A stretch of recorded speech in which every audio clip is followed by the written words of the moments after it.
much. You don't like orange juice? Not that much. I wouldn't throw it against the wall. But I was just making a joke. Well, What's your brunch order? Yeah, good question. Here's the thing. I really like a lunch more than a brunch. I totally agree. You know, I just think that it's hard to get a well-cooked egg. I want a fluffy egg. Oh. You know, I don't. So many Like a places Bourdain they egg? overcook. They overcook the egg. It's because you need to do the figure 8. You need to whip it in a certain way. I have no idea what you're talking about, but yes. Yeah, what are you talking about? The Figure 8? Anthony Bourdain Yeah. made amazing eggs with chopped up bacon, chives, cheese, but when you whip it, you kind of move it in a figure 8 with a fork, and it cooks it in a certain way. It distributes it evenly. It's fluffier. Okay, I'll come. I have a I'm gonna send recommendation you- for you I'm in gonna the send area. you. I'll give it to you once. Okay, good. I want a fluffy egg. I got Fluffy you. egg. All right. I got I'll send you a Wendy recipe. loves fluffy eggs. Trust the 300-pounders when it comes to food. Well, I'm in that boat. And trust me, when it comes, CC, do I know food or do I know food? You do. So we are all super fans of the Hoop Collective podcast. We love it. It's normally 3 voices. It's normally Brian Windhorst, Tim McMahon, and Tim Bontemps. There was a 4th voice most recently. You put your son on. Explain. Well, the producer put my son on, but yeah, I mean, you know, I'm at the age where I've been known. I like have my little lectures and sayings or whatever, and you know, one of the things about sports in general, but particularly the NBA, is it's like, and when I make occasional speeches, like this is one of my big things, is that there's always time. There's always time in sports. You know, this is what you say to your 8-year-old or your, I assume, 15-year-old or 25-year-old when he strikes out in the first inning or, you know, loses a game. You say, well, there's always time. Obviously, at some point there isn't time, but there's always time. That's why people say to me when NBA games are over in the first quarter or the second quarter or after game 1 or, you know, with 10 minutes to go in the game, or if you're down by 22 with 7 minutes left, like the other night, like, yeah, this one's over. And I go, oh, there's always time. So my son has heard me say this many times over the years. And I was at the Knicks game the other night, and he sent me a video after the Knicks got to overtime. My wife sent it. He's 8. And he's like, hey, I guess you were right. They were down by 20, and they now in the overtime. I guess you're always right. You're right. There's always time, and I was right. But yes, I mean that is a big thing about the NBA, and it's what I would say about these series right now. Like whether this is what I would say about the Cavs.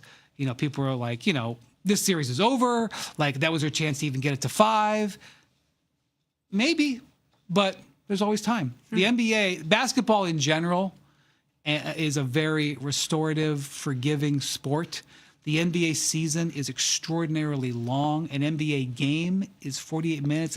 It's the longest basketball game in the world.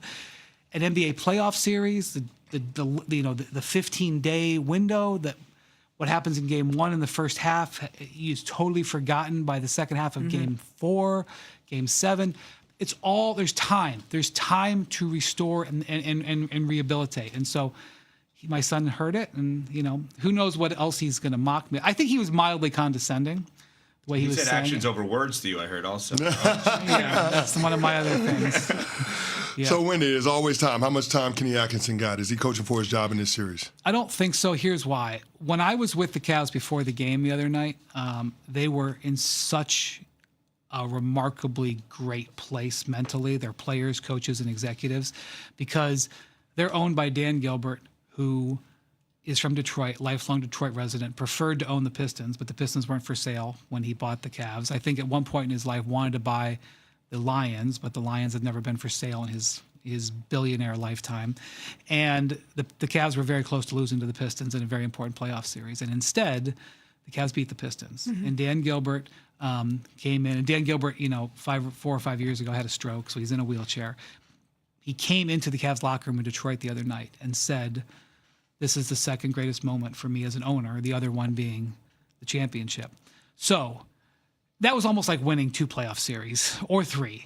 And so I actually think that the Cavs, now I want to say Gilbert was sitting first row the other night and probably, I don't know, but probably was wondering why Kenny Atkinson wasn't calling timeout. So, he said as much on Twitter. Yeah, he did. Wait, so He are did you tweet saying it. if hypothetically the first round was a win against Orlando and not Detroit, you'd feel like Kenny Atkinson would be more on the hot seat right I'm now? just telling you that there was an incredible level of achievement felt by the Cavs organization. And I actually felt like, in all honesty, of course, it's easy for me to say this now, but after I made my 90-minute loop of the pregame, I hadn't seen the Cavs in the whole postseason, and this is where I do my work. I do my work before the game when I see everybody. After making that loop, I said, I think the Cavs have a great chance to win tonight because they were mentally in a terrific place because the victory over the Pistons really validated their season. And I'm not saying that they are going to give up now and head to Cancun, but I think I think they were playing pressure free. The way the game ended up playing out, obviously was very upsetting, and that will be something that could potentially be a black cloud over them the rest of this series. But organizationally, I think that they are in a good place. I don't think the pressure exists. In fact, I still think they're playing with not that much pressure. Of the 4 teams left, I think the Cavs are the 4th team. Wow. I don't think anybody looks at them and they probably think that they can win the whole thing. But of the 4 teams left, you'd rank them however you'd rank them, you'd put Cleveland 4th. I think they understand that. They're going to make their best of it, but I don't think they're facing like do or die, is what I'm saying. Are the Knicks number 1 on the pressure rankings? The Knicks, I think the Knicks and Cavs were the 2 most pressurized teams. I think the Cavs hadn't gotten to the conference finals. Donovan, no one had ever had as much playoff success as Donovan Mitchell in the history of the game, and never gotten to the conference finals. And I realize getting to the conference finals isn't on anybody's bucket list. It's go to the finals, win the finals, but can't get there unless you go to the conference finals. James Dolan came out and said, "I expect to get to the finals." Yes, they reached the conference finals last year, and the coach got fired. Right. So I think on the pressure rankings, it was Cavs. It was Knicks Cavs, but I think the Knicks is a little higher. And the Knicks are strongly favored in this one. So I still think the pressure is more on the Knicks than the Cavs. Wendy, before we let you go here, he'll be on SportsCenter, of course, NBA Countdown, NBA Today, everything with Brian Windhorst, who's just so kind with his time. Are we done with coaching firings now that Jason Kidd has been fired? Probably. But I would never say never because there's always time. In all honesty, there have been fewer coach firings than I thought there were going to be. In the wake of, what ends up happening in the NBA, as soon as the trade deadline ends, we start having conversations in the league, who's getting fired, what GMs are getting fired, what coaches are getting fired. And there were conversations people thought maybe 10 coaches would get let go. Or there'd be openings. People weren't sure about Steve Kerr whether he'd come back. Obviously, he wasn't going to be fired, but people thought that could have been an opening.